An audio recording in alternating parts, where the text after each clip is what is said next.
Alright, so anime. Anime. Anime is a thing that obviously we all love. It's why our YouTube page is called Not Your Average Otaku. Because we are otaku. And what otaku basically means is that in Japanese it means you're more of a fanatic for something. And the Americans kind of took the word and we kind of made it a descriptor for somebody who likes anime. Then the term, like, weeb came around, or weeaboo, and that was used as a more derogatory term, but you know what we did? Because we're positive thinking people, we took that word and we're like, yeah, we'll be weebs, fuck you. We don't care. Weebs and proud of it. And though many things can be debated, favorite shows, best series, best fight scenes, best girl, best boy, you can debate that all. But there has to be a definitive. And the definitive we're going to talk about today is the greatest creators. The Mount Rushmore, if you will. The Mount Rushmore of anime. So we did a little thinking. We did a little digging. We did a little research. Pat was there too. And we kind of came up with our own little lists, and we're going to compare and contrast. Then by the end of this podcast, we're going to say definitively who are the 4 people who belong on the Mount Rushmore of anime. Anime. So, me, I am the chocolate thunder, the wonder who loves to go under the table and pick up my fork when I drop it. My name. Love to do that? Yeah, of course. He loves to do it. That's the only time I'm doing sit-ups, so yeah. I mean, fair. I feel like that's not something that like, it's a necessity. Don't yuck my yum. I'm not yucking. I want to be sure that is something that you absolutely don't question my passions. I'm Trippy Haps. Y'all just gonna be silent. Yeah. I mean, normally Jay goes after you, and I was waiting for him. Right, and he just gonna sit there. Be silent. I was being retorted upon, and I was like, you know what? Wasn't nobody retorting. That was an introduction. I am the anime Jay. I'm the talent. Bitch, let me finish! Oh my god. I am the talent and the heart and soul of everyone here. You may go now, Patrick. I'm the Frizzly Bear. Nothing else? Just the Frizzly Bear? Nah, I got nothing left for you after I had to listen to that. He's just a frizzly bitch. Wow. Pat, I love you. Holy moly. He's the guy. He's the youth that brings us like new series that we're too old for. He Does he? gives us a spring in our step. He's still in the springtime of his youth, and we're in the winter of our death. Yeah, he's still full of piss and vinegar while we're full of like salt and Salt and teens. Salt and like Axe from when we were like young Axe? teens, and Axe was like the thing to wear. No, like actual axes. We have like 4 axes inside of us. That too. When I like walk to the bathroom, I just hear ching ching. That's ching, because ching. our generation loved to like stab each other in the back, so Axe just happened to be a choice du jour. I mean, yeah, it's cool. So anime. So honestly, I'm going to say one person that is off my list, and this is the first of some honorable mentions that will be mentioned in here. The first of my honorable mentions is Hayao Miyazaki. Really? Yes, I actually did not put him on my Mount Rushmore. Because while what he did cannot be understated for the anime world, I mean, he's literally an Oscar winner. The top grossing film in Japanese history is Spirited Away still to this day. Out of the top 10 grossing films in Japan, 3 of them are his films. You said top anime grossing film was Spirited Away? No, like literally top grossing film in general in Japan. Spirited Away. Still? Yeah. You just checked it? Yeah. I thought that got beat out by, what's it called? Your Name. No, Your Name is like... Your Name might have had a bigger opening week. I mean, maybe. Yeah, I think it had like Your a Name bigger was in opening theaters weekend. for like almost a year. Yeah, but like Spirited Away is still in theaters. Yeah, so Your Name's number 4. Oh, shit. It's number 2. Titanic still. Oh, fair enough. Yeah, but literally Spirited Away Is number 1. Princess Mononoke, which was number 1 until Spirited Away came out. Well, until Titanic came out and then Spirited Away. Was number 1, but now it is number 7. Oh. No, it's like literally the top 10 is Spirited Away, Titanic, Frozen, Your Name, Harry Potter and the Philosopher's Stone, Howl's Moving Castle, Princess Mononoke, something called Bayside Shakedown 2, Harry Potter and the Chamber of Secrets, and then Avatar. Wait, Bayside Shakedown 2. That is a Saved by the Bell spinoff, right? There you go. Yep, absolutely. wait. When did Harry Potter fight Edward Elric for the Philosopher's Stone? Shut up. You feel proud of yourself for that one? No. Good. I'm so glad that you Okay. said no. Like, that makes me so happy that you at least were like, no, I don't feel happy because of that one. So, yeah, Hayao Miyazaki is actually not on my list. So, for anybody listening who was automatically, oh, Hayao Miyazaki's going to be on the list, he is not on mine. Before we start talking about people that's not on our list, because I feel like we're probably all going to have several people that should be there. Mm-hmm. I feel like we should give our reason for our list, and then give our list, and then talk about the people that should be there, and then maybe convince each other of what. Okay. Well, if that's what you want to do, then you go for it first. Well, the reason why I say that is otherwise we're like, well, this person's not on there. Well, this person. Well, then Well, that no. just leaves. Like, I just wanted to 4 leave people. like the biggest name off my list, Okay. like the biggest name that's not on my list, and like literally state Okay. that because he's just not on my list. All right. Well, do you want to go by one, or you want to do this naked, or? I mean, we can. Let's do the whole list first, because like if we share the same person, there's no point going one by one. Like if I have one of the same people on my list, then we'll just All both right. talk about it at the same time. So, who wants to go first?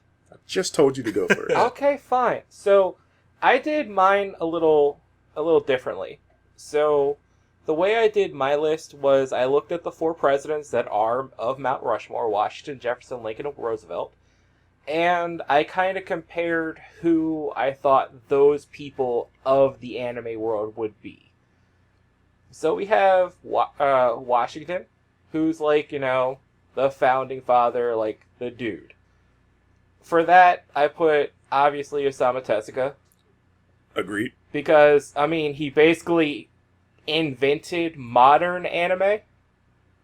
Because there was anime before him, but he kind of made it a thing. Yeah, I would say. Well, yeah, there were shorts before him. There were shorts. When Like- I was looking into it, there was like a good couple dozen people that had a similar style to him. Like he basically just made like he copied Disney but made it Japanese. Yeah, And that style evolved in like the 60s and 70s Yeah.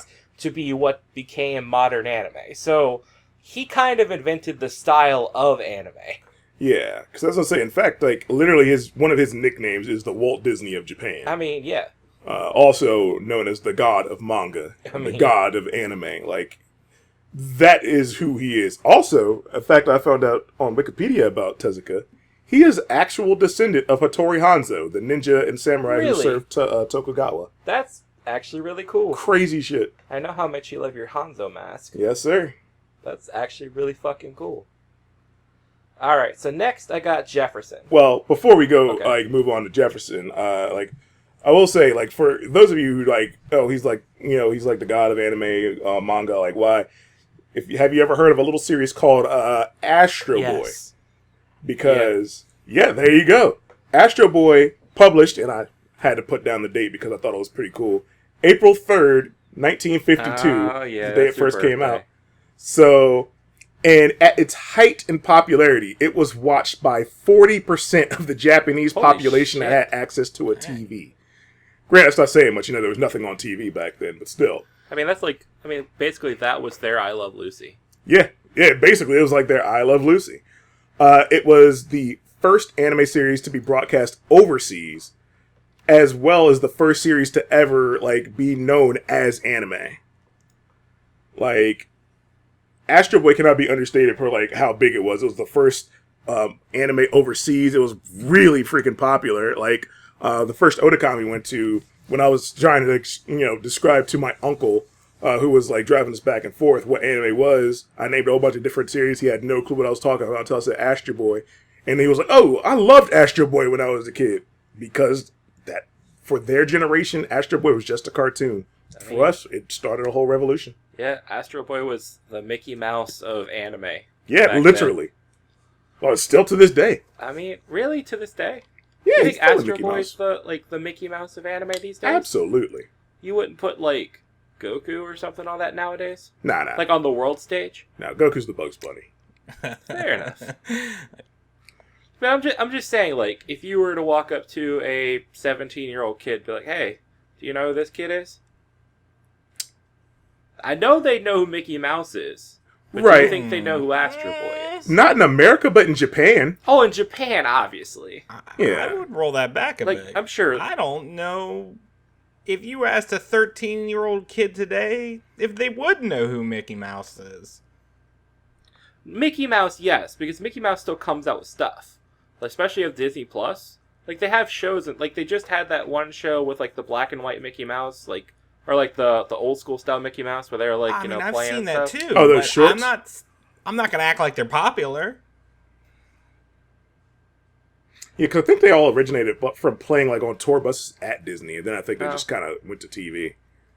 I think those specials did, but anyway, other series that he's done you might have heard of. A little series called Buddha, which is literally a award-winning manga series about the life and founder of Buddhism. Kimba the White Lion, which, the Lion King stole a lot of elements from.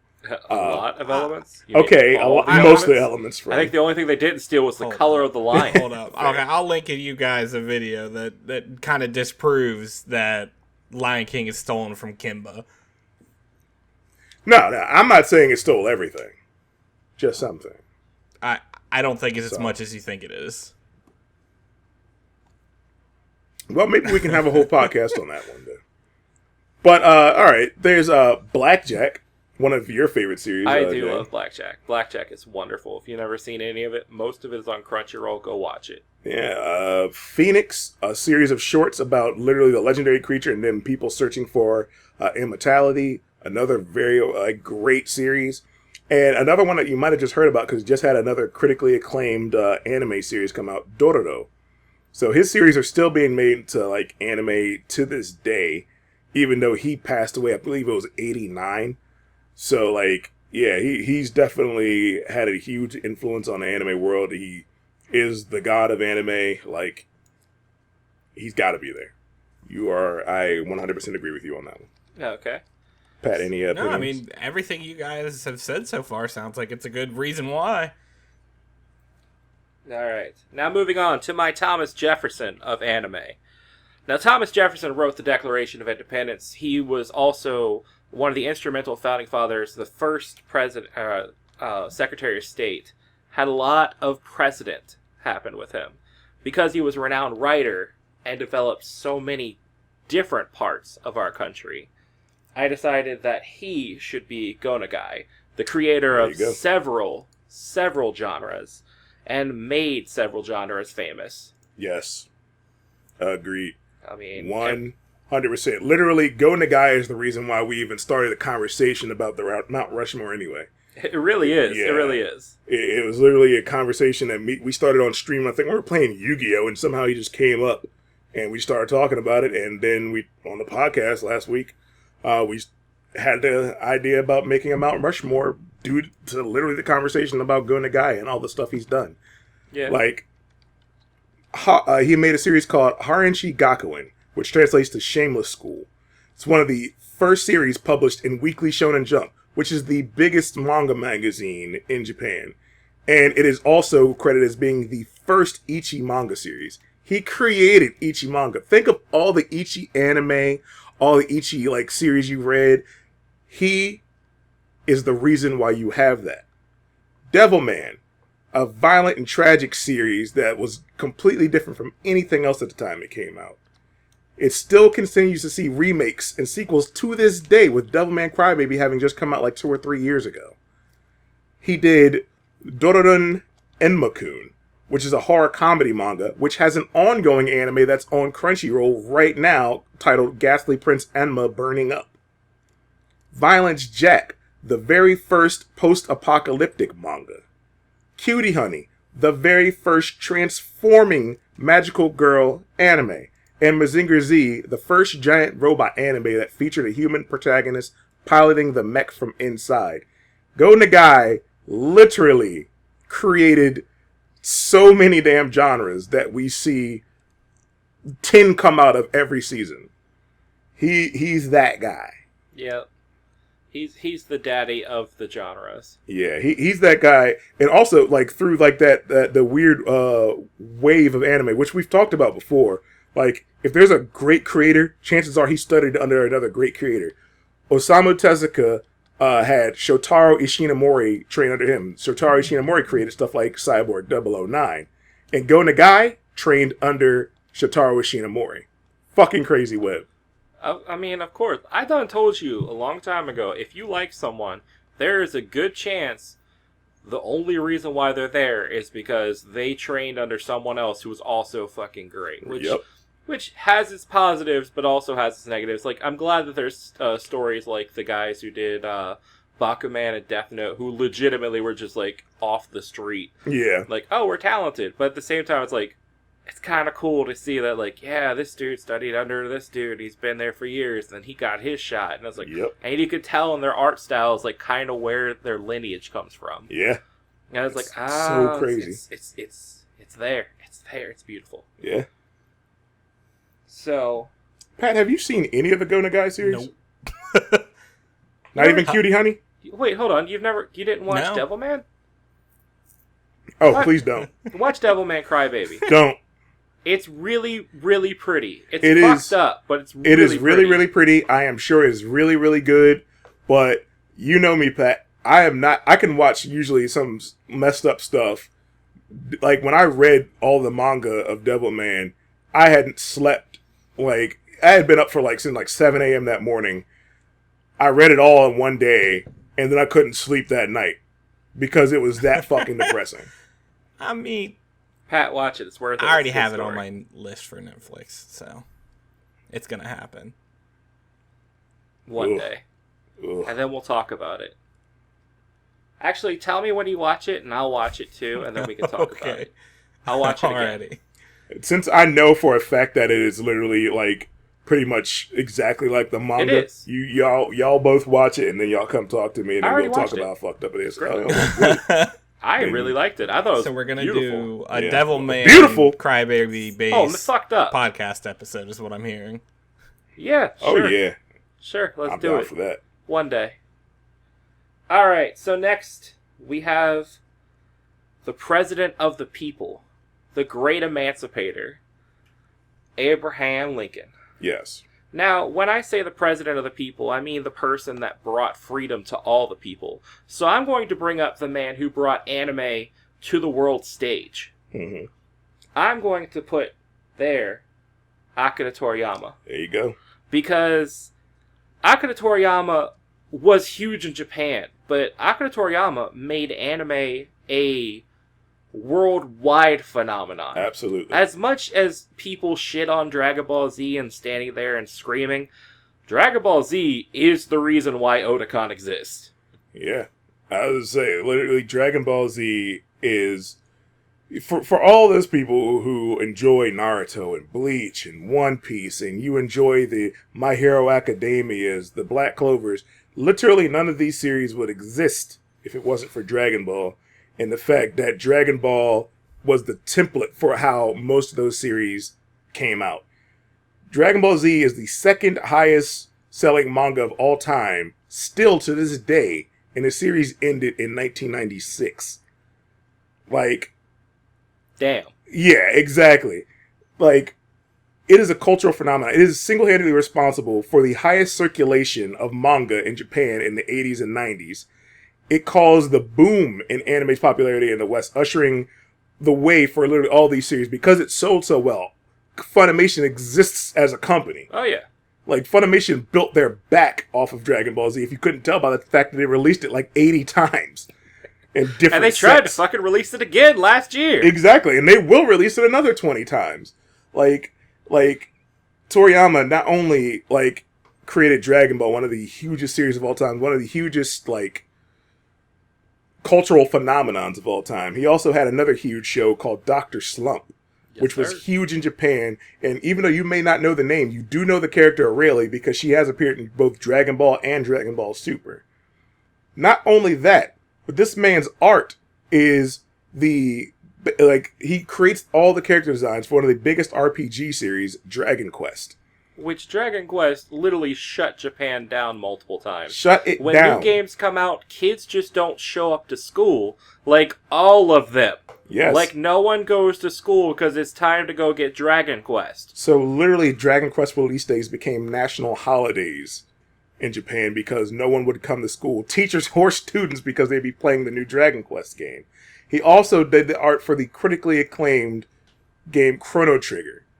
Like, Toriyama's art basically helped skyrocket Dragon Quest because that's when Dragon Ball Z was coming out, so everybody knew his art, and his art is very unique. Yeah, like you see a Toriyama piece and you know it's Toriyama.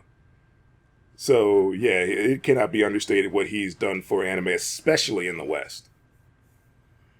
And then, lastly, I gotta bring in the Bull Moose.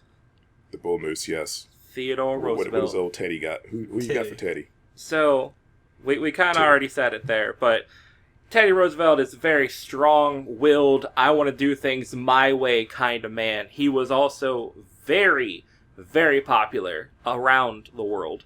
No, this is then. So, obviously, it's got to be my boy, Hayao Miyazaki. I knew it. Who is an obnoxious prick of a human being. By every interview I've ever fucking read. Oh, yeah. But, to say that his art, the fact that he still makes his animations the old way. And he's still fucking working. Dude, just fucking retire. But he's still working after retiring like 7 times. Yeah, I know, right? So many of his... He retires more than freaking, like... He retires more Terry than... was it Terry Funk? Oh, okay. I was legit... I was like, wait, where are we going? Oh, Terry Funk. Okay, fair enough. Yeah. I was going to go Brett Favre, but you good. Fair I enough. got you. Yeah, that's good Brett too. Favre did retire like 17 times. Two completely different ways that people can get the references in different directions. Both sports related. Yeah, both sports related, but so, they'll get it. We got you, yeah. But yeah, so Hayao Miyazaki definitely kind of spread his wings all around the world. As you said earlier, he's pretty much the only person, was the only, has the only anime to ever win an Oscar. Yeah. I mean, watch any of his art, watch any of his movies, they're fucking just magical. Yeah. Like, even the ones that I don't really like that much. Like, I just recently watched Spirited Away again. I have more of an appreciation for it now. But I didn't really like it that much back then when it was winning all the awards and stuff. But, I mean, it's still good. It's still great compared to a lot of other shit. Like, I would put Miyazaki movies on the same standard as Disney movies at their absolute best. And Disney is kind of the pinnacle, well, maybe Pixar now, but Disney Pixar is kind of the pinnacle of American animation. Ghibli movies are the pinnacle of Japanese animation. Yeah. I mean, with the exception of, like, we now have the silent voice in your name and stuff like that, but that's still kind of fairly new. Yeah, I was trying to think, do we have, like, an American equivalent of, like, a Hayao Miyazaki, where it's, like, literally one director, where it's, like, before they even put out their work, it's already one of the most anticipated films of the year and already thought of as damn near a classic, before he even puts the damn thing out? Not in animation, I wouldn't say, no. Do we have a live-action one either? I don't know. Because... Yeah, I think Nolan's there. Really? He does. Fair. Like, you really think... if there's something, even if the movie's gonna be not good, you know it's gonna be a visual feast and will be regarded as one of the best looking movies of the year before it ever comes out. Yeah. I mean, yeah, but you can kind of say the same thing about, was it Guillermo del Toro? Like, his stuff. like to his fans. Yeah. Like if you're like one of his fans already, you're like, oh my god, I'm dripping. It'll be visually beautiful, but the story will probably suck because that's Del Toro's style. Yeah, I don't think Del Toro hasn't had the mass appeal that Nolan has. You're right. He doesn't have the mass appeal. No. Yeah, I guess. I'm not even a big Nolan fan. Miyazaki, but I'm not either. He's like the one name I can think of that's doing it. Fair. And everybody always gets hyped about it. Hasn't fucked up yet. Ooh. Yeah, like him and maybe James Cameron. Maybe. I mean, maybe. I mean, we'll see how Avatar 2 Yeah, and 3 I mean, to be fair, when James Cameron makes a movie, it's kind of one of those things where it's like, it's going to be in fucking insane, and it's going to make a ton of fucking money. I mean, usually they do, though. I mean, yeah. But, to be fair, thank you, James Cameron, for Battle Angel Alita, or Alita.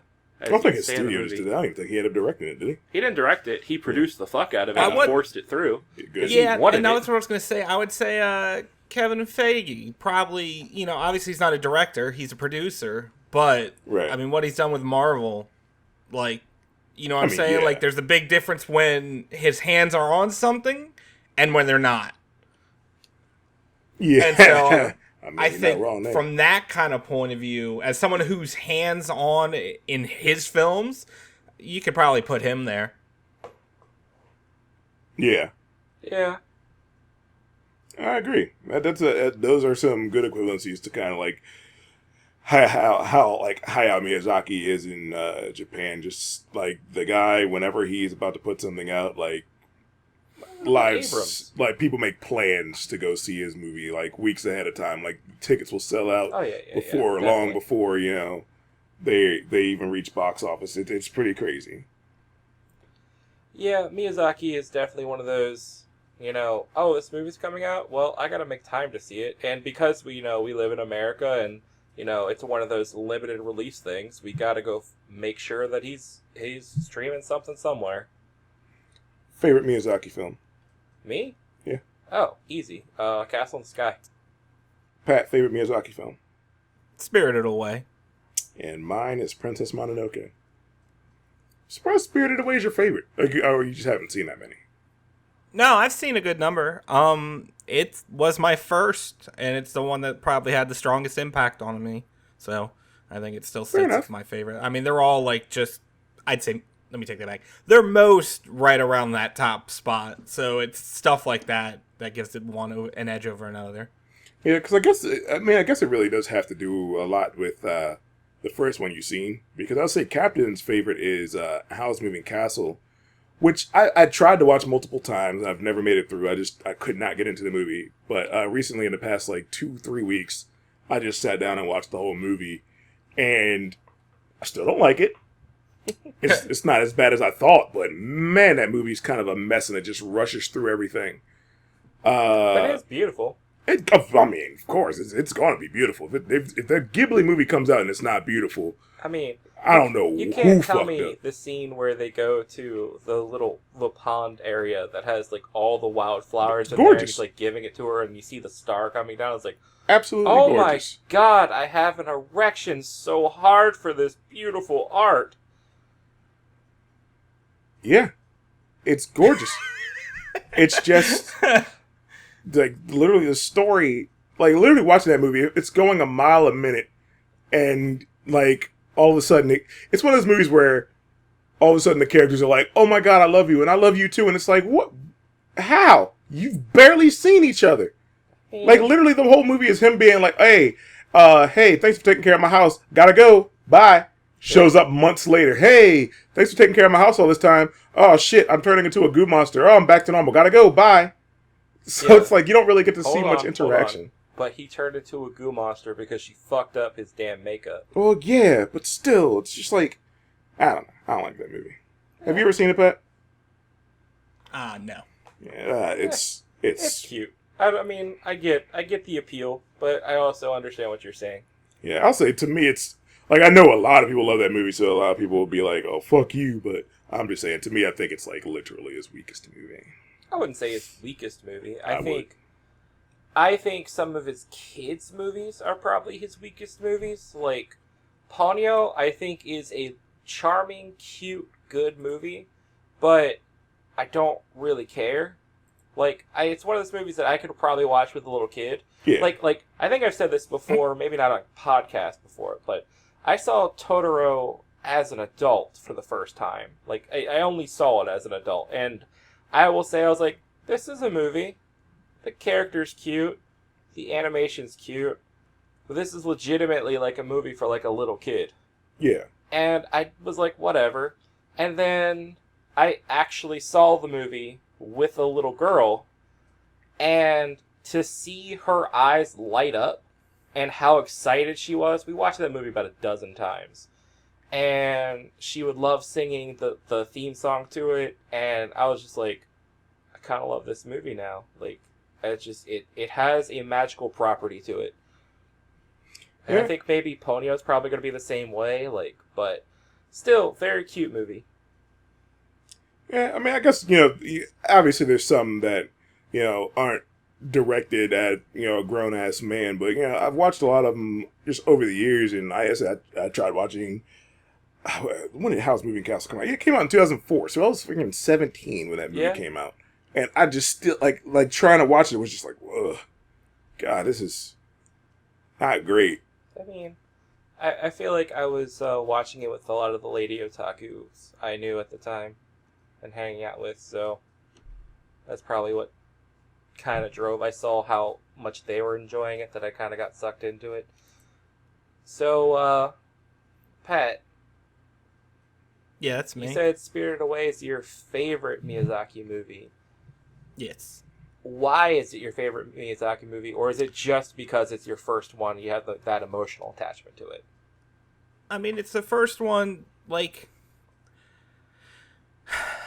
I don't know if it would be my favorite if it wasn't my first, but I'm also at the same time, there's others that, like Howl's Moving Castle, if I saw that first, I don't know if that would be my favorite. So it's not just that that was my first, but I don't know, something about just when I watched it, because I watched that really young, and I wasn't watching it as anime or something like that. It was just, oh, I'm watching this movie. It's allegedly for my age, but it felt way more adult. Not in like a gross way, but like mature. Yeah. And I don't know, anytime I got to enjoy something like that as a kid, it always sat with me way longer. Because it made me feel more mature. And going back and watching it multiple times as I was getting older, there was always something else to pick up on that I didn't quite get, at an earlier point. Yeah. So I think that's part of it is most of the other ones I watched as an adult, so there was never this going back and getting a lot else from it. Versus Spirited Away, I always felt like I was getting something more from it for like the first 5 separate times I watched it. Yeah. That Spirited Away is a visual feast. Like, you can literally watch that movie multiple times and not see everything. Oh, yeah. Right.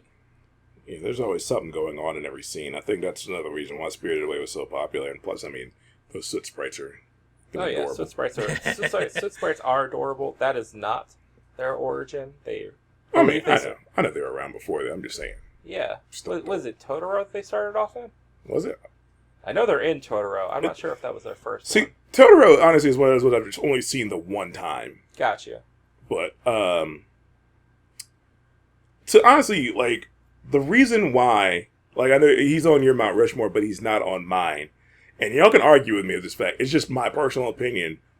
I don't think, like, while he has, like, definitely put out some mainstream anime movies so you can easily pull people into anime. Yeah. Like, you can be like, when your mom's like, what's anime? Why are you always watching stuff all the time? You'd be like, hey, mom, yo, check out this movie. Watch Spirited Away. I don't know if he's done a lot for anime as a whole other than just kind of put out masterpieces. I don't know if he's really inspired, like, a lot of change in the anime world. But I can see that. I mean, it's part of the reason he's still doing it. Yeah. It's because he thinks he's the only one doing it that way. Yeah. So he doesn't want to leave. Yeah. Because, I mean, shit, dude doesn't even like his son's movies half the time. So, and his son works for freaking Ghibli with him. Because I think his son did From Up on Poppy Hill and what is that one? Tales of Earthsea. Yeah, Tales of Earthsea. And yeah, and he doesn't even like his son's like films and stuff like that. So, but my reasoning for putting him on there is because his stuff is so wide-reaching and it's so popular. It's kind of one of those things where it's like, I don't know if you could say he may or may not have inspired much, but I mean, how do you not inspire people just by his animation, just by like the level of detail he puts in everything? Like, you talk about Princess Mine. Okay, as much as I love that movie, like some of my favorite scenes are literally just like them in the forest, and you see the little what is it, Kadachas? Is that what they're called? Kadachas? oh yeah, the little Kadachas, yeah. Yeah, like, and they're just chilling there. It's like Okadamas. such a surreal and beautiful and natural look that like you can see that imitated places. Like when I play Breath of the Wild, for instance. Yeah. I feel like I'm playing a Miyazaki, or like it's kind of a Miyazaki-esque They world. give it a Miyazaki look in that game, yeah. And it has its own, like, when you think Miyazaki, it is its own distinct style. It's that lived in, fully embraced, like it's not like barren. It's not like a couple of lines. It's its own world. Yeah. Like, even if the fucking movie sucks, you're going to get a visual spectacle just by seeing it. Right. But see, another thing I kind of have against Miyazaki itself is that while like he does do some fantastic movies, a lot of his stuff, even with his movies, are based off of like books that already exist. That's true. Actually, So I'm it's pretty not like sure a original majority of his stuff is based off other work. Yeah, as I say, like I think the only one I can think of off the top of my head anyway that's literally his own original work is Nausicaa. Yeah, well, Nausicaa, yeah. Yeah, because Nausicaa, he did a manga too and everything. Yeah, he had to make the manga in order to get the money to make the movie. Yeah. I mean, Castle in the Sky, I think, is original too, isn't it? It might be. It sounds like something that's probably based off a book. So I'm kind of getting here, from what you were talking about and the way you're shaking your head, 3 out of the 4, me and you match. Absolutely. Okay, so if you don't have Miyazaki on there, who do you have on there? I do have a fourth, and you're not going to like it. My fourth, for a person who's probably had the most influence on the anime world. Can I guess? Yes. Rumiko Takahashi. Absolutely. That was, hold on. Just so I can show you. My bonus, Rumiko Rumiko Takahashi. Absolutely. That's the one. Pat, do you know who Rumiko Takahashi is off the top of your head? I don't. I was literally looking it up right now. Yeah. Rumiko Takahashi, creator of Inuyasha, Ranma Half, My Son Ikoku, Yurusei Yatsura. She is the only other Eisner Hall of Famer from Japan besides Osamu Tezuka and Hayao Miyazaki. She has over 100 million manga sold and has produced so many of those mega hits. Like, all those series that we talked about are mega hits, and they've influenced so many gag mangas, so many harem series. She is literally probably the most famous female mangaka in Japan. Oh yeah, hands down. Yeah. She just puts out hit after hit, and I mean, the fact that the most even famous female comic artist. Yeah, I wouldn't disagree with that. Yeah. She's huge. Like, when you think about, the era of Toonami and like the Dragon Ball Z's and the Yu Yu Hakusho's that were on during the daytime, Inuyasha ruled the night. Like, you went to school during that time, everybody was always talking about, the Inuyashas and stuff as well. Inuyasha was a mega hit here. Ranma Half is literally her most famous work. It sold over like 50 million copies. So literally over the 100 million she sold, like almost half of it was freaking Ranma. Like, it's crazy, like, how influential her work was. If you don't know about, like, Urusei Yatsura. Literally, it's about an alien girl and her family who come to conquer Earth. Then it became like a romantic comedy series about the alien girl trying to get this Japanese boy to fall in love with her, but he's a huge pervert, so he's hitting on every other girl and doesn't want her. Then there's Maisen Ikoku, which is literally a comedy drama about romance in a boarding house, and it took off. It's literally one of those manga that people just kind of, everybody read, not even just anime fans and stuff back in the day. It was one of those that you could get your mom to pick up and read. Rama Half. If you don't know Rama Half, it's literally one of the most influential comedies when it comes to like her gag mangas and stuff like that. From the pitfalls and all that stuff, you still see her unique style into a lot of series today. It carried on to the Love Hinas, carried on to the I'm trying to think of more like just super comedy anime, the School Rumbles. You can see literally all the influence from Rumiko Takahashi's works. Like in Inuyasha, it's probably one of the most famous fairy tale animes, probably the most famous fairy tale anime of all time, but besides Fairy Tail. Fairy Tail isn't really a fairy tale anime. It's though. not a fairy tale anime. Yeah. It's like when it comes to like a modern fairy tale, Inuyasha's it to the point where the series is literally getting a new series. Oh yeah, did you see it has a name now? Oh no, I didn't. Hang on, let me look it up because I know it has a name. The initial video not video, but the screenshot for it. Okay. 1 second. Well, I was gonna say while he's looking that up, like I feel like just she's influenced more than Hayao Miyazaki has. Like Miyazaki, while he is great and like it can't be understated, the fact that he has spread knowledge of anime. I think for a whole, like inspiring new creators and inspiring genres and stuff like that, Takahashi wins. Yeah, I legitimately was. She was the one I was torn between Miyazaki and her. Yeah. I went to Miyazaki just because of his global impact.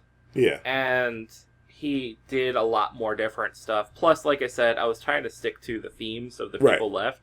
And with Teddy Roosevelt literally being known for being a thick-headed ass. Yeah. I was like, I mean...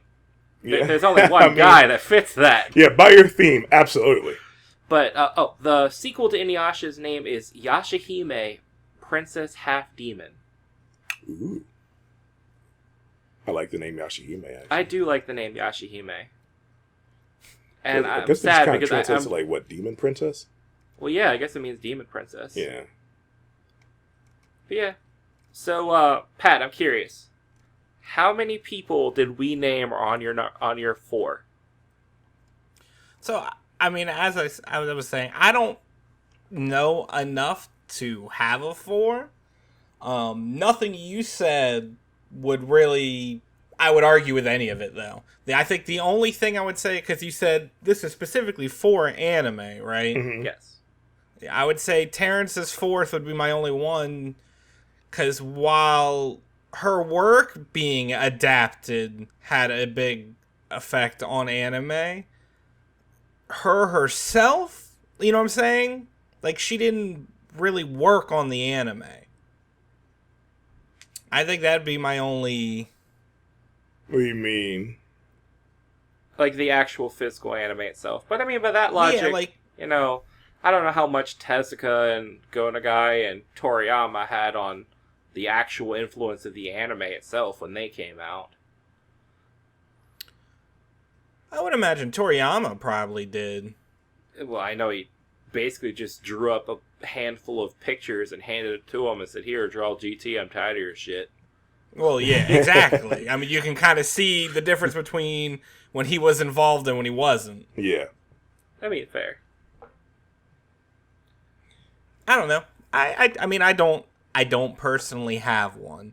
The only person in that regard that I know of that I hold in high regard outside of Miyazaki. I obviously know Miyazaki. Yeah.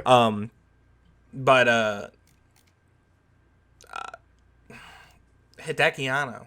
Like, Ava, you have Kerry Kano, a.k.a. His and Her Circumstances. Yep.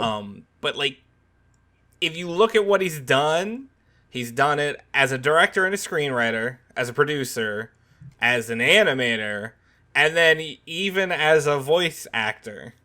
He was the main character in The Wind Rises. What? Really? Yeah. Huh.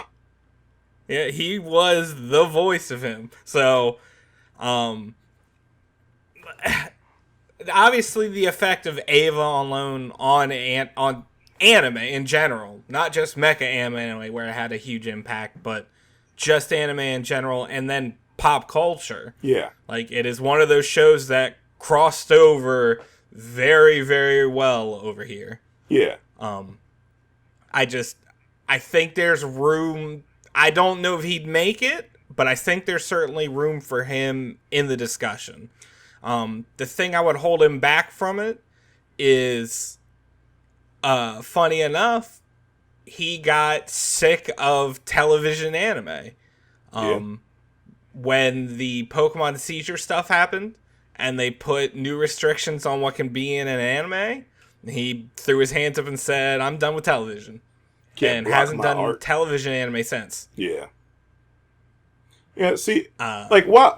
Because I don't disagree with you at all, because he's literally in my list of honorable mentions I have down here. Like I said, my personal issue with him was just that, he's kind of an art snob. And, Yeah, but I mean, and it's just... we had Andrew Jackson. You're right. Yeah, it's like, because I know, like I said, you're right, he definitely even goes beyond the bounds of anime into stuff that, literally, one of the things that inspire a lot of anime, literally Godzilla, one of the biggest franchises worldwide, and he directed the last film that came out in Japan, not the American one, but he did Shin Godzilla. He actually was the straight-up director of that. I think he wrote the movie, too. Yes, he was the screenwriter as well. Yeah, and everybody was pissed because he was supposed to be working on fucking Evangelion. Yeah, it's one of the things that helped delay the Ava movie. Yes, so I know I agree. He's definitely worth an honorable mention. But for me, he just didn't make the list because he didn't have enough compared to like a lot of people on the list. Yeah, I will say. Yeah. Go ahead. No, I was going to say, I agree with that. I mean, there's a lot that he's done as an animator. Yeah. Which I didn't realize. He was an animator on Grave of the Fireflies. Mm-hmm. Obviously, a bunch of Gynax stuff, including Foley Cooley. Yeah. But just his breadth of everything he's done as a producer, as a director, as a writer, it's almost like a Renaissance man kind of thing. He could do it all, live action and anime. Yeah. And I don't think there's a whole lot out there like him that can do both. You're right. That's fair. Oh, what I was gonna say is, like, I've never watched all of Ava. I watched the first handful of episodes, and I've seen several bits of it because it's insanely popular. Obviously, I couldn't really get into it, but one day I'll watch it. I think it's something I'm going to try and finish this summer. But I did watch His and Her Circumstances, Kare Kano. I own all of Kare Kano, the manga. I spent a good bit of time and a small fortune tracking down bits and pieces of it, because some of it was insanely hard to find because fucking Tokyo Pop went out of business. But there was like 3 volumes that were like over like $50. And I was like, I need to get these so I can complete the collections. But anyways, the anime for that, I know Trippy over here wasn't a huge fan of it when it was on Anime Network. Yeah, pretty sure it's on Anime Network. Yeah, and I remember watching it and just fucking falling in love. Like, it wasn't really... The story was kind of like... It was good. It is good. It's just kind of one of those things where if you watched it these days, you'd be like, okay, this is just a regular story. Like, it's romance anime, romance comedy anime. But you watch that anime series, and if you have any love for art, any love for, like, the lack of color... Like, it's one of the few series that can literally just turn pure line art into something gorgeous just by the tone. It's like, if the man directed a masterpiece there, and I don't think he gets enough credit for that show. I love that show. I own it. I would say, yeah. Go ahead. Go ahead.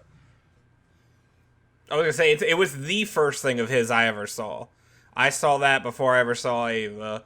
I obviously didn't know it was him at the time. But yeah, well, how could you? They're two very different styles. Kind of, yeah. I fell in love with that kind of like romance story because of that. Like, I had never, as a kid, watched anything close to that, and then that's when I was like, oh, I like these kind of romance, drama, comedy kind of things that I would have never watched otherwise, because you didn't have that in American cartoons. Right. Absolutely not. What are you talking about? Robin and Starfire had a really cute thing going in Teen Titans. Yeah, how many years later? But and I think that's one of the major appeals of anime. I think that's why so many people, especially when you're younger, you kind of get into it because it's so different from everything else that you see normally. Oh, and that's one of the things, because you were talking about not having watched Ava really, and I've seen it a bunch, and it gets a lot of credit for being different. So part of something I want to do is go back and watch, well, what were the other big shows in 95 and 94 that this was being compared against? And then you kind of get, I feel like we'll have a better appreciation for what was different about it. Oh, yeah. Because now most everything is trope. It's been trope to hell. Yeah. Yeah. Like, which, to its credit, but well, if you've watched a lot of like a lot of anime these days, I feel like you go back, it doesn't feel as special. Well, yeah. I mean, see, Ava was special for multiple reasons why it came out, but literally just sticking to like the mech wise. Before Ava came around, all mechs were like that Megazord style. They were big, bulkier robots like Gundams and stuff like that. Ava decided to go with a sleek design. Sleek design gave them like demon-like faces.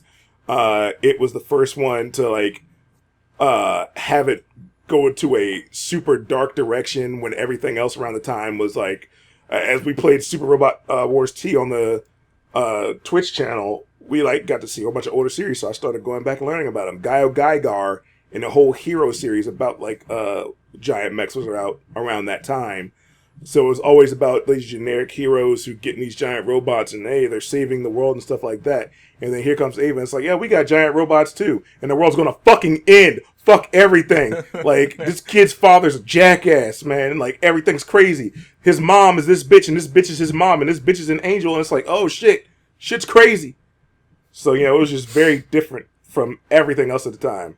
I like to think my mom's an angel. Your mom is an angel. Love you, Mommy. She ain't listening to this. She'll never hear this. I love you, Brady. There you go. I don't know Brady. You talking about Fuzzy? I know Fuzzy. I know that Fuzzy. But, so Ava, like I said, he was definitely, I know himself, he was definitely in my honorable mentions. The only reason I didn't put him in there, well, one, because some of his other works, like His or Her Circumstances, I just could not get into. Like I said, y'all did enjoy it for what it was. For me, y'all know I'm not a huge fan of romance anime and stuff like that, as it is.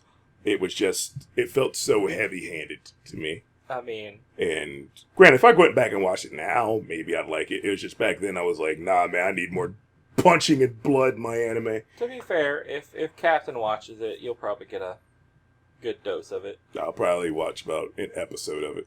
There are a lot of good series she watches that I just watch an episode of because I'm like, I kind of get the gist of where this is going.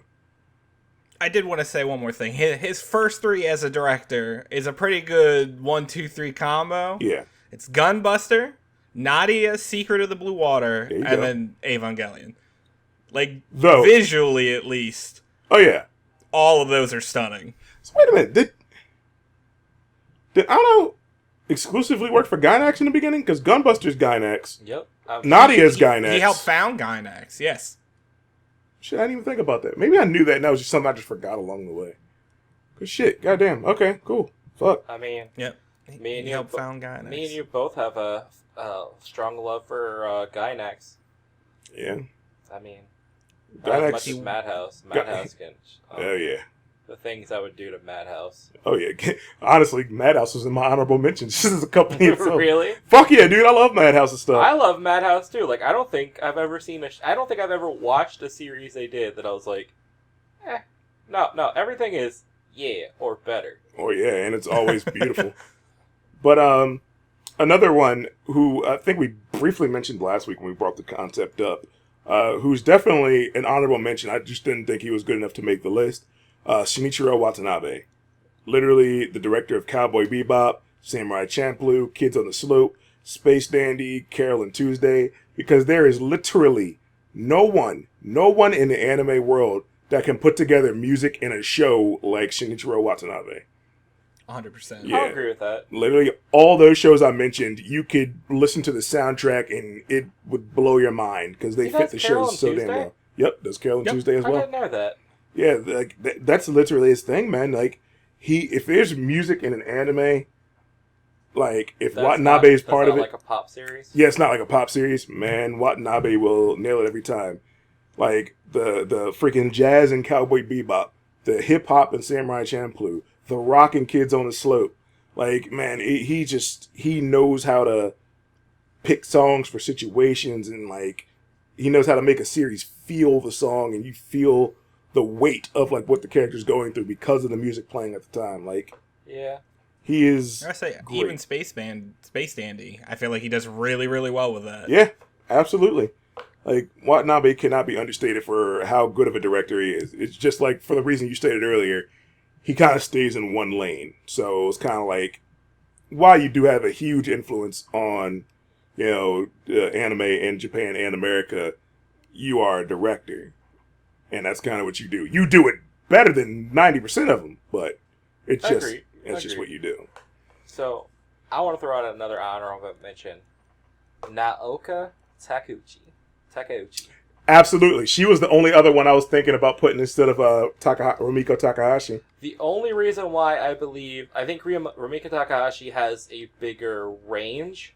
Yeah. Because, I mean, she's the woman who did Sailor Moon Pat. Yes. Gotcha. She's someone that I was like, yes, she should at least get an honorable mention. Mm-hmm. Because Sailor Moon's impact is, while probably not as big as Dragon Ball, in the realm. Oh yeah, but you think about if Toriyama is the sun, she is the moon. Yeah, like it's. Shut up. I mean, just wanted to say that. I mean, but it fit though. It fit though. I'll give him that one.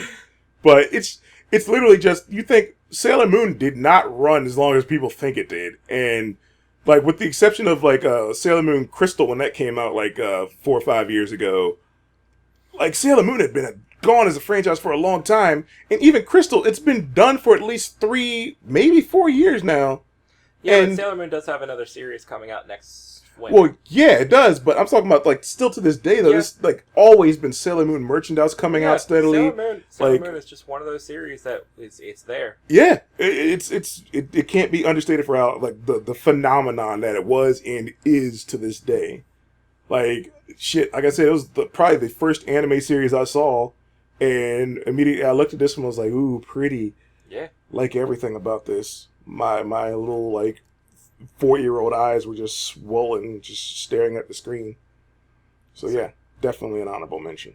Yeah, I have 2 more honorable mentions. How many you got? Pat, do you have an honorable mention besides Anna? Anybody else you think? As I said before, that's the one I can really think of and vouch for. Okay.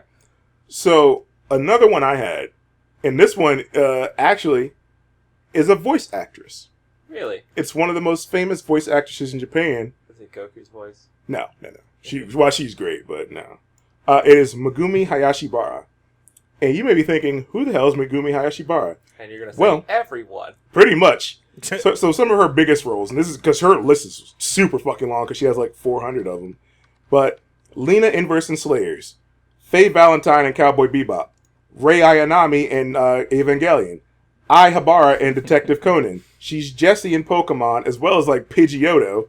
And so a whole bunch of other God damn, Pokemon. She's Pidgeotto? She's female Ranma. She is Rebecca in One Piece, Anna in Shaman King, Ai in Video Girl Ai, Young Genkai in Yu Yu Hakusho, and she's the freaking voice of Hello Kitty.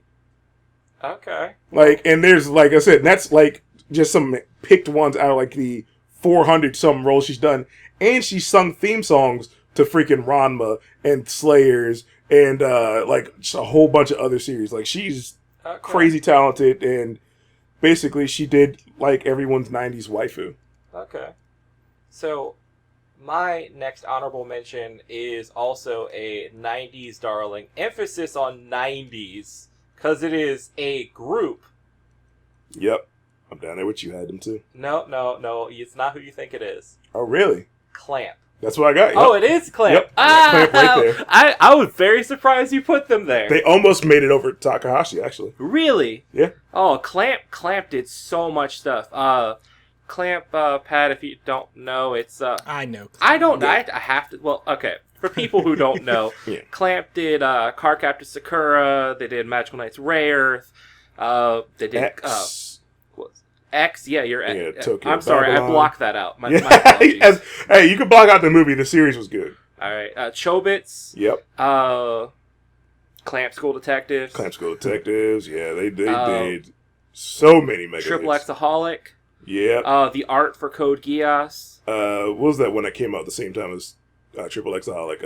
The one that the Reservoir shit. Yeah, Tsubasa Reservoir Chronicles. Yeah, Tsubasa Reservoir Chronicles, the one that mixes all the Clamp universes together. Yeah. Oh, dude, Clamp. I will say 80%. They have Rumiko Takahashi syndrome, where most of their series end horribly. They have Wish. Wish is their best.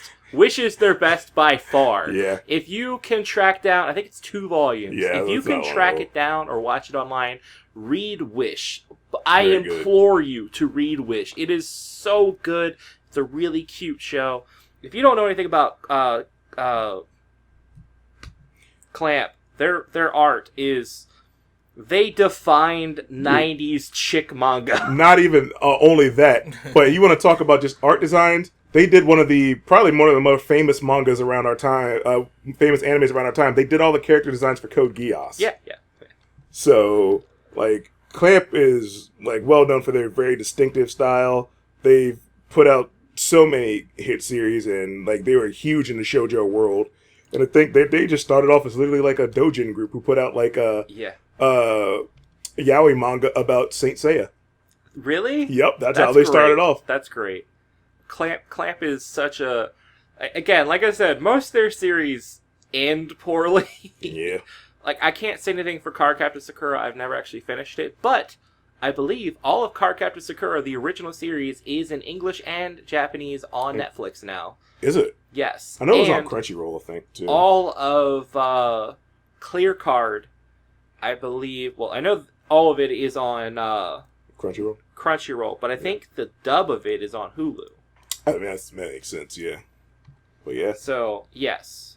Yeah, Clamp is very good. Get your clamp on. Another... I'll clamp you. Don't clamp him. Calm down, Clamps. Not my kink. Another one I have... Now, and the only reason I didn't, think more highly of this person is because they really have one mega hit, and that's Katsuhiro Otomo, the guy who did Akira. Oh, well, he had... I mean...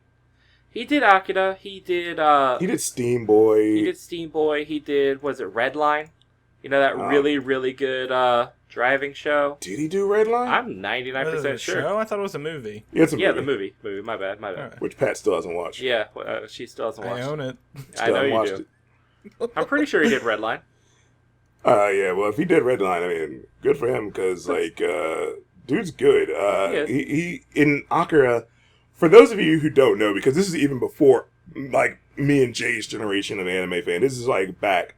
Akira was one of the first hits when it came to, like, anime in the U.S., when it came to, like, the underground anime. Like, it reached theaters around the critical, it made its way through, like, limited release in theaters. A lot of people saw it, like, it became a critical darling. People fell in love with the movie, started going and being one of the first major animes that was pirated and tape traded everywhere. Yeah. So Akira, like, literally opened up a whole realm of trying to get more anime into the States. Yeah. But Akira unfortunately, and it was Ghost in through... the Shell. Yeah, Akira and Ghost in the Shell. Basically And the two early 90s cyberpunk movies that just brought everybody in. Yeah. And, I mean, yeah, Akira literally... When you think about the influence Akira had, I mean, even the fact that, he's a terrible person, but, Kanye West's video for Stronger, it literally That's is true. shot for shot some scenes from Akira, and he tries to recreate the whole, bike scene where you see the headlights turning and you see, he could be our next line president. through. He's running. Stop it.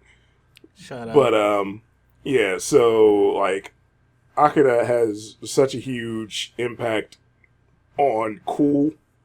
Oh, It's how cool many as times? shit. How many different variations of That Kaneda's poster? bike Oh have my God. you seen? Yes. Just his fucking bike. Not even the whole the outfit and everything. Yeah. Just the fucking bike itself. I would say, I think, man, that poster has got to be the most parodied poster of all time. I mean, can't blame just it. that him walking up to that bike. I've seen so many different parodies with so many different series using that same shot of somebody just walking up to something. Akira is just... It can't be understated what it did for, early anime, in the 80s, 90s for the U.S. After we were born, but literally we were infants when it came out, because it came out in 88. To quote the Iconics, it's iconic. Iconic. Yeah, just fantastic. I did the motion. It Good. didn't come through in audio, but I absolutely 100% did the motion. I felt it. So I understood. Do you have another one? Because I have one more. I have two more because one person I'm saving for last. The next person is probably the same person on yours. Yoshihiro Togashi. No, I didn't put Takashi. Really. That is the maker of Yu Hakusho and Hunter x Hunter. Also married to the lovely Miss Naoko Takeuchi. Exactly, the creator maker of of Sailor Sailor Moon. Moon. It's the most powerful anime couple of all time. Yusuke is married to fucking Serena. Canon. Yeah, canon. It's canon. Okay, sorry. Usagi is married to Yusuke. There you go. There you go. To appease you weebs. Yeah, you silly weeps. Pat. I'm sorry. Yeah. But, I mean, I feel like his name should go up in there because, I mean, while probably not as big as the other two, I felt like in that era, Yu was probably of the big three, it was number 3. I'd probably say it's number 2. Really? Yu was huge in Japan for a while. It just didn't have the staying power that, everything else did. And then, as everybody fucking has told me over and over again, Hunter x Hunter is one of the best shonen series of all time. Oh my God, yes. Which I have gotten pretty deep. I think I'm still 100 episodes away from the end of the show. I refuse to read the manga because as much as I love you, bro, Togashi-san, no. Yeah. You get too sick too often, and I don't care. I'm not going to berserk myself. Yeah. I'm not going to berserk myself off with your fucking series. Fair enough. So the last one that I have is somebody who, while he's very, very famous in Japan for a long time, he didn't really become famous in the U.S. I mean, because he's even been famous in Italy and France and all other places, since, the freaking, 80s. It's just he hasn't gotten huge in the U.S. until probably in the past, 6-7 years. And that is Hirohiko Araki, the creator of JoJo's Bizarre Adventure. Now, when you might be thinking, what makes him so big? When you think about how long JoJo's been going, for one. Number two, that he always changes the story after every, 100 or so chapters or every, 20 volumes to, a new JoJo, a new character with a different personality, with a completely different cast in a different location. Not only that, but he's also changed his art style completely, because when you look at the first volumes of JoJo to what he puts out now, it doesn't even look like the same artist draws it. True. And he bastarded himself. Yeah, he literally bastarded himself. But he has also been huge with fashion in Italy and France, to the point where this man's art has hung in the Louvre. He is huge in Europe. People love this man. His art, inspires new fashion lines. Like, he's constantly putting out new work. He never stops. Like, I think, let me see, when did JoJo come out? JoJo started in 87, January 1st, 87, and it's still going on, 127 volumes strong. I think it's like 8 different parts now, and no signs of slowing down. Yeah. Like, and like, now that it's become popular in the US, with the new anime series constantly coming out, the series has spawned a whole new meme culture with, like, all the memes you can get from that show. Like, it's amazing. And, like, he's a big inspiration to me because I also picked up his book, Manga in Theory and Practice, which basically talks about how to be a creator, like, how to, like, make your work stand out. And it's a good read. So if you ever find it, Manga Theory and Practice, give it a read. It's honestly a really good book by somebody who's super fucking successful, so you can't say anything about, that he's wrong, because, I mean, obviously he knows how to make a career with the utmost longevity. That's true. So, I've been wanting to read that book for a hot minute. Yeah, dude, I might have to steal it from you. Hey, absolutely. But Homeboy is great. As someone who hasn't really gotten into JoJo, I very much appreciate what it's done. Because, I mean, like he said, the fucking manga's been going since the early 80s, right? 87. 80s, okay, but still, that's 32 years. I'm sorry, I was born in fucking 87. Yeah. 33 years. I'm not that old yet. Soon. Some people over here are 33. Yeah, damn straight. But also, yeah, no, dude, like, freaking dude has a Gucci line. I mean, a fucking Gucci line. Gucci's got a Mane, so. Sorry, what? Gucci's got a Mane. Anamana Gucci, is that what you're referencing? No, Gucci Man or Gucci Mane. Oh, Gucci Man, like the rapper? Yeah. Mane? Gucci Mane? Gucci Mane? It's Mane, isn't it? Mane. That's not how you spell Mane. Gucci Mane. The motherfucker's like Jamaican or Haitian or some shit. So tell him to get good. I can't tell him to get good. English, he already sells a shit ton of records. No, go ahead. Please laugh at him, Pat. I know. Good. I don't think I've ever heard one of this motherfucker's songs. I just, it's times like this I go, man, I'm not that white. I'm glad. It's okay. I understand. Oh my god. So, I did think of someone else before I want to do my last person. Okay. So, Is it I Gucci feel like Mane? no, it's it's Junji Ito. You mean Gucci Man? Junji Ito. See, I feel like he deserves a spot in the honorable mentions just for his impact. On anime? yeah, I would say he's good. I wouldn't give him an honorable mention even on the list. Really? Yeah, he's very good at what he anime. does. Yeah, like he's very good at what he does. It's just We're talking manga for sure. I wouldn't even say for manga, honestly. Oh, I don't know. I'd say I he's very think good. horror manga, horror, it's horror him. in general. Like, the Japanese horror scene is basically... Well, okay, first off, there is no Japanese horror scene. I mean, there is, but it's not like watching American horror movies where you could just freaking turn on any service and find them. I mean, you know how hard it is to find a good Japanese horror or anything? Yeah, and they're all basically spun off of his shit. The Ring and The Grudge? That's all Japan's got when it comes to horror, anyway. I mean, fair, whatever. The last person one missed call. What were you saying, Pat?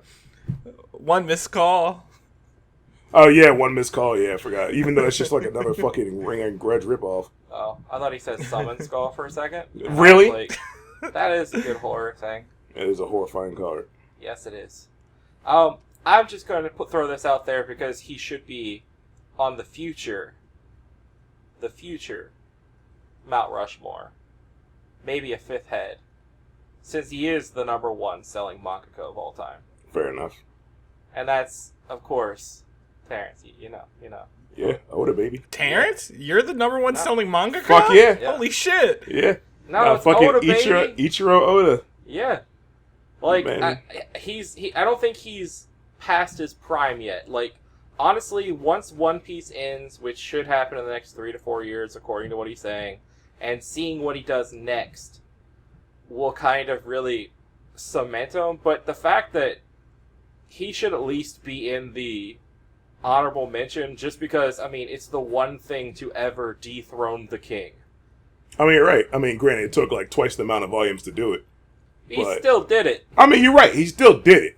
And there's no denying that One Piece is, like I said, I read it, and I think it's literally one of the best mangas of all time, and I've read some good shit. It's just, One Piece is one of those series where it sucks how many chapters and volumes and episodes there are, because I'd want to tell everyone in the world they should read it and watch it, because it's really, really fucking good. It's just, there's like 1,000 chapters almost now, and good God. But it's really fucking good. Would you rather tell someone to watch One Piece or Gintama? I mean, if you're going to go into it, like, literally just going to go and watch the whole thing, One Piece. Because Gintama, while it's fantastic, fan-fucking-tastic, it takes a long time to get going unless you just straight up love the gag manga, like, mentality of it. Because it's straight pure comedy for, like, the first 50 episodes, and you get, like, a serious arc. Then, like, another, like, 50 episodes of pure comedy, and then it starts going into more serious shit. Yeah. Like, hardcore. But, yeah. Like, if I could think of one successor to Dragon Ball, it would be One Piece. Like, hands down. Yeah. Because it literally kind of keeps, especially if we're just talking Dragon Ball, like, the anime terms. Yeah. The original Dragon Ball series is very much just One Piece. Like, it keeps the humor, it keeps the ridiculous of the universe, it keeps the awesome fighting, and it just keeps going. And the man single-handedly built possibly the greatest world in anime. You're right. I agree with you there. And hands down, like, I know you always hear the question, like, if you could live in whatever anime, whatever, what universe would you live in? Like, part of me is like, oh, the easy answer is Pokemon. But, like, yeah, but then I have to fucking eat a Bulbasaur's ass or something. You could eat many other things. No, right? Patrick, they only eat Bulbasaur asses in the Pokemon universe. I'll go to Pokemon then. You can go to hell. I don't care. Damn. I'll go to Pokemon. But in One Piece, literally anybody could be somebody. Or you could be dead. Or you could be dead, but, you know. Usopp's somebody, and he's less than nobody. Okay, we're being a little generous calling Usopp somebody now. I mean, come on. He is... It takes him a long time to even get to, like, okay, Usopp's okay. Yeah, but you know what? He's still somebody. Chopper is somebody. It took him 900 chapters to become somebody. Chopper is somebody. It took him, like, 800 chapters to become somebody. I'm just saying. Anybody can be somebody in that series. You're right. Anybody could be somebody. And it's a great universe, and I look forward to the 500th episode of the Kuma Cave, where we go over this topic again. After Pat's completely watched all of One Piece? After Patches... after Patches... That's a good joke. Y'all got good jokes. What? Pat, you're not ready for that deep dive yet? Pat. You know exactly how I feel about long anime. You love them. Hey, I'm sorry. That's a word. You've read more My Hero than we have, so... That's true. Yeah, but I haven't had... Okay, I watched the My Hero anime as it came up, and then eventually I was like, oh, I'll read what's left of the manga. So I didn't read a crap ton of manga or watch a crap ton of anime. And I'm all caught up. So it's not like that's what I'm saying. 100+ episodes of something all at once. You don't have to watch it all at once. You can space it out over time. Watch an episode a day. You'll be done in like 3 years. What's up? That's too much. It's not too much. You'll be fine. You said you're all caught up. There's 190 chapters of My Hero Academia out now. Right, but I didn't have to read all 100-something chapters. I just... picked up like from where the show was ending. Yeah. Wow, you being a real bitch right now. What? You being a real bitch right now. I'll fight you. Apparently, chapter 911 just came out. Oh no, my bad. That's continue reading. My bad. Let's actually go to what it is. It's probably like 960. One Piece is 984. and My Hero is at 277. Pat, it's not that bad. You can read an arc a week. Oh, I definitely ain't reading it. First off, No, you should honestly read it. I just filler found a in the manga anime. that I You don't kind of want want to that. read. It's called Hard Boiled Cop and Dolphin. It's got these two cops chasing after this adorable little blue-haired girl. I don't think I want to read that. Yeah, I mean, ACAB, baby. I don't know cob? what that means. What?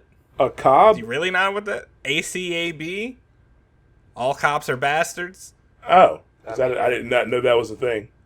Oh, yeah. I've been- definitely a thing. I've been kind of trying to avoid the internet for my own mental health recently. So I've been away. There's quite a That's few pretty good. cool-looking things on the Shonen Jump app. I might There's actually... a lot of great things. Do you not use it? I haven't used it in a hot minute. Wow, I use that shit all the time. That's how I keep up with One I will Punch Man. say, I need to find something to read manga again. Get the Shonen Jump Because- app. Yeah, It's like $2 a month. Yeah. Yeah, well, I don't mind paying for it. My issue is what I had before was everything all at once, and they're going straight. So now it doesn't have everything all at once, and my Yeah. manga reading fell off tremendously after Yeah. that. So what you're saying is you used to pirate shit, and now you're mad that you can't Oh, pirate it hey, anymore. you tell me you didn't? Huh? Hey, You look, trying to tell me you didn't? boy, we originate from the I'm paying right generation here. of What you pirating. talking Don't about? underestimate That's what I'm that. saying. Ye without sin cast the first stone, What are motherfucker. you talking about? I am looking at my Shonen Jump app right now. Yeah. Oh, did you just start reading One Piece? Yeah, I got caught up real fast. Yep, Uh-huh. he read every volume of Naruto legally. He Yeah, bought what you talking about? every chapter of Bleach he read legally. Yep. Look, I don't appreciate y'all trying to incriminate me. I'm just saying. I was buying manga while I had this app too. I knew you was buying. Fucking shut the fuck up. Kake Whoa. Gurui? Oh, Kakegurui? The gambling one? Yeah. I was reading the manga of that. I have everything released in English so far, I believe. I might be one behind.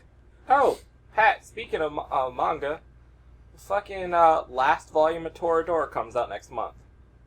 Oh, Jesus. I mean, how many are they at? Next month, I believe, is 9. Oh, okay. There's So, only I'm missing 9 volumes? 30. Yeah. Yeah. Like in Japan? 26 episode thing, so that seems kind of stretching, and I won't lie. Well, yeah, I would say, but I mean, imagine the manga's gonna end differently, right? Possibly. I don't know. I haven't. I refuse to read past volumes 2 until the end comes because I don't want to torture myself. Did the manga start before the anime? I think. No. Yeah, I No, think no, the no. manga No. It was is an Andrew based off originally. of the light novel, Oh, so it's a light think. novel series. isn't it, Pat? I believe it was originally, I think it was an anime creation that became other things. Oh, okay. Well, let's I'm going to find double out. check that Yeah. right now, but I'm almost positive it was Fair enough. anime first. Actually, no, it was a Light light novel novel first. Okay. Yeah. Dengeki Bunko. Cool. Yeah, I should know that because she was in. Taiga was in the Dengeki Bunko fighting game. Fighter Climax or whatever it was called. Yeah, something like that. It was Mhm. fun. I liked it. Yeah, she's in the one I play on the phone. Okay. There's a Dengeki Bunko game on there. Yeah, I remember you telling me about that. It's pretty fun.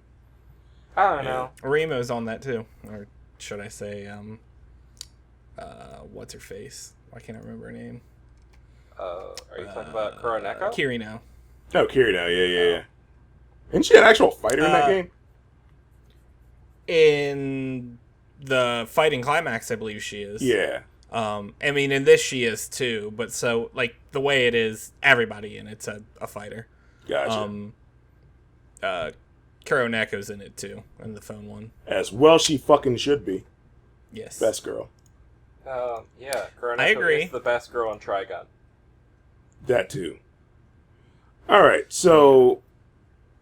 We have a whole different episode on best girls. Yeah. Best girls who aren't the main girl would be a good topic. That is actually a good topic. We might have to do that one next week. But to finish off this week's podcast, All right, so the ones we agree with: Osamu Tezuka on Mount Rushmore. Yep. Go Nagai on Mount Rushmore.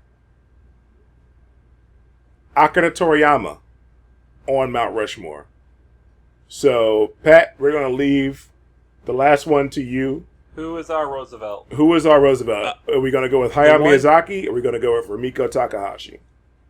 I'm going to go with Miyazaki, again, because I think he's done more with actual anime versus where I would argue the other person's influence was manga adopted to anime.